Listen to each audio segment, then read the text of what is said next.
Hi friends, welcome back to my channel. ಇವತ್ತು ನಾನು cooking ರೆಸಿಪಿಯಲ್ಲಿ ಕಡಲೆಬೇಳೆ ವಡೆ ಹೇಗೆ ಮಾಡೋದು ಅಂತ ತೋರಿಸ್ಕೊಡ್ತಾ ಇದ್ದೀನಿ. ಈ ಕಡಲೆಬೇಳೆ ವಡೆ ಮಾಡೋದಕ್ಕೆ ನಾವು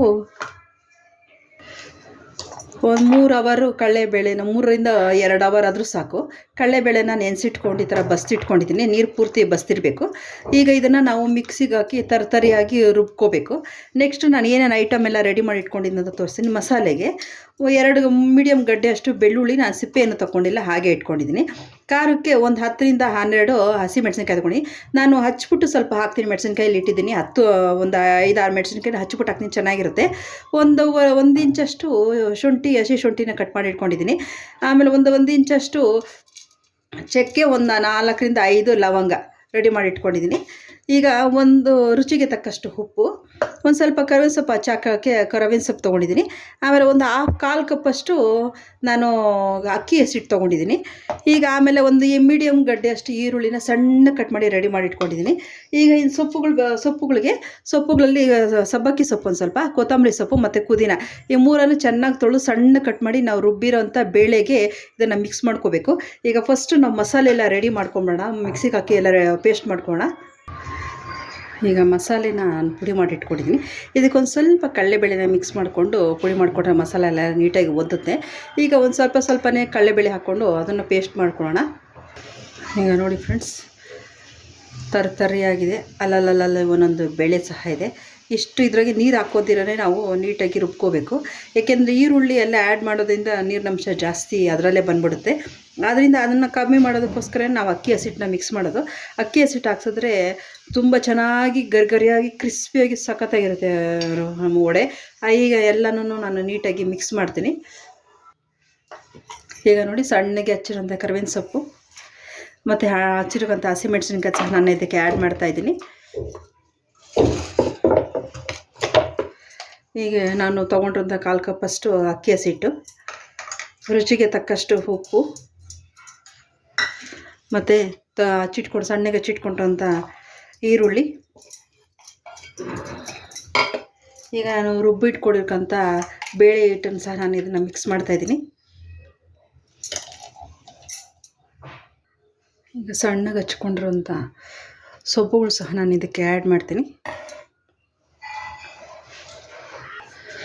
ಈಗ ಇದನ್ನೆಲ್ಲನೂ ಸೇರಿಸಿ ಕೈಯಿಂದ ನೀಟಾಗಿ ಎಲ್ಲ ಮಸಾಲೆ ಎಲ್ಲ ಹೊಂದ್ಕೊಳ್ಳೋ ಹಾಗೆ ನೀಟಾಗಿ ಮಿಕ್ಸ್ ಮಾಡಬೇಕು.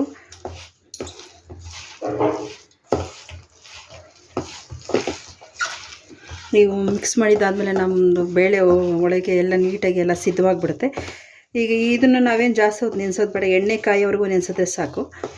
ಈ ಹಂತದಲ್ಲಿ ನಾವು ಒಂದು ಸ್ವಲ್ಪ ಟೇಸ್ಟ್ ನೋಡೋಣ, ಉಪ್ಪು ಖಾರ ಎಲ್ಲ ಕರೆಕ್ಟಾಗಿದೆಯಾ ಅಂತ ನಾನು ತಿಳ್ಕೊಂಡು ಉಪ್ಪು ಖಾರ ಆ್ಯಡ್ ಮಾಡಿದ್ರೆ ಆಯಿತು. ಸ್ವಲ್ಪ ಖಾರ ಬೇಕು ಅಂದರೆ ನೀವು ಮೆಣಸಿನ್ಕಾಯಿನ ಹಚ್ಬಿಟ್ಟು ಹಾಕ್ಕೊಳ್ಳಿ. ಇಲ್ಲ ಮೆಣಸಿನ್ಕಾಯಿ ಬಾಯಿಗೆ ಸಿಕ್ಕೋದು ಬೇಡ ಅಂದರೂ ಮತ್ತೆ ಪೇಸ್ಟ್ ಬೇಕಾದರೆ ಪೇಸ್ಟ್ ಮಾಡಿ ಹಾಕ್ಬೋದು. ನಾನು ಆಲ್ರೆಡಿ ಪೇಸ್ಟು ಹಾಕಿದ್ದೀನಿ, ಸ್ವಲ್ಪ ಹಚ್ಚಿನೂ ಹಾಕಿದ್ದೀನಿ. ಬಾಯಿಗೆ ಸಿಕ್ಕಿದ್ರೆ ತುಂಬ ಟೇಸ್ಟಿಯಾಗಿ ಚೆನ್ನಾಗಿರುತ್ತೆ.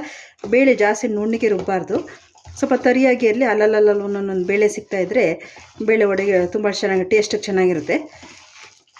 ಈಗ ನೋಡಿ, ನಾನು ಎಲ್ಲನೂ ಮಿಕ್ಸ್ ಮಾಡಿದ್ದೀನಿ. ಈಗ ನಮ್ಮದು ಬೇಳೆ ವಡೆಗೆ ಸಂಪೂರ್ಣವಾಗಿ ರೆಡಿಯಾಗಿದೆ.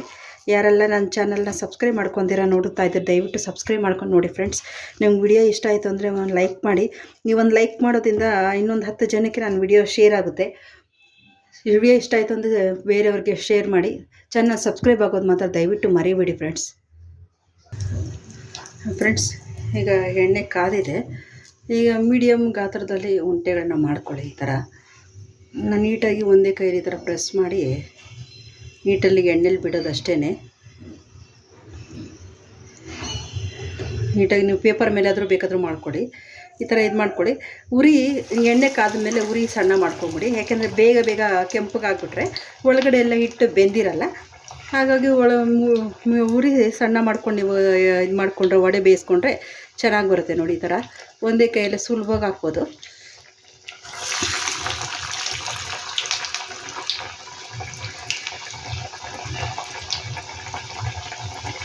ಗೋಲ್ಡನ್ ಬ್ರೌನ್ ಬರೋವರೆಗೂ ನಾವು ಹುರ್ಕೊಳ್ಳಿ.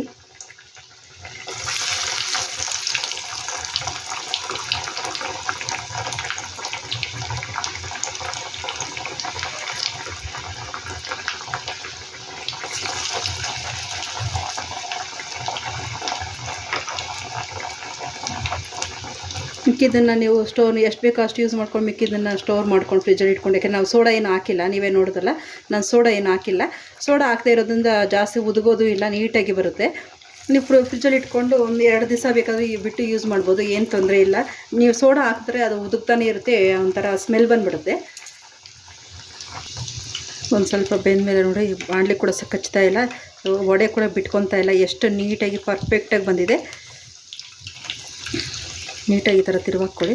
ಗೋಲ್ಡನ್ ಬ್ರೌನ್ ಬರೋವರೆಗೂ ಸಣ್ಣ ಉರಿಯಲ್ಲೇ ಇದನ್ನು ಮೀಡಿಯಮ್ ಉರಿಯಲ್ಲಿ, ಮಧ್ಯಮ ಉರಿಯಲ್ಲಿ ಬೇಯಿಸ್ಕೊಳ್ಳಿ. ಅಷ್ಟೊಂದು ಸಣ್ಣ ಅಂದರೆ ಅಷ್ಟು ಸಣ್ಣನೂ ಬೇಡ, ಅಷ್ಟು ಹೆವಿ ಉರಿನೂ ಬೇಡ, ಮಧ್ಯಮ ಉರಿಯಲ್ಲಿ ನೀವು ಇದನ್ನು ಬೇಯಿಸ್ಕೊಂಡ್ರೆ ನಾವು ವಡೆ ರೆಡಿ ಆಗಿಬಿಡುತ್ತೆ. ನೋಡಿ ಮೀಡಿಯಮ್ ಉರಿಯಲ್ಲಿ ನಾನು ವಡೆನ ಬೇಯಿಸ್ಕೊಂಡಿದ್ದೀನಿ, ಎರಡೂ ಕಡೆ ಹೊಂಬಣ್ಣ ಬರೋಂಗೆ ಬೇಯಿಸ್ಕೊಂಡಿದ್ದೀನಿ. ಈಗ ವಡೆ ನಾವು ನೀಟಾಗಿ ಚೆನ್ನಾಗಿ ಬೆಂದಿರುತ್ತೆ ಒಳಗಡೆ ಎಲ್ಲ, ಸಣ್ಣ ಉರಿಯಲ್ಲೇ ಬೇಯಿಸಿರೋದ್ರಿಂದ ನೋಡಿ ಒಳ್ಳೆ ಫ್ಲೇವರ್ ಕೂಡ ಬರ್ತಾಯಿದೆ. ವಡೆ ಆಗಿದೆ. ಈ ವಡೆನ ನಾವು ಸರ್ವಿಂಗ್ ಬೌಲ್ಗೆ ಶಿಫ್ಟ್ ಮಾಡೋಣ.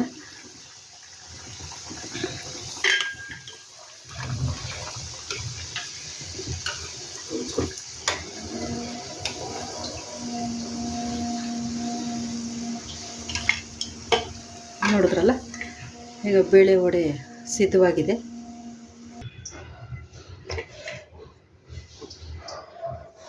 Thank you for watching friends.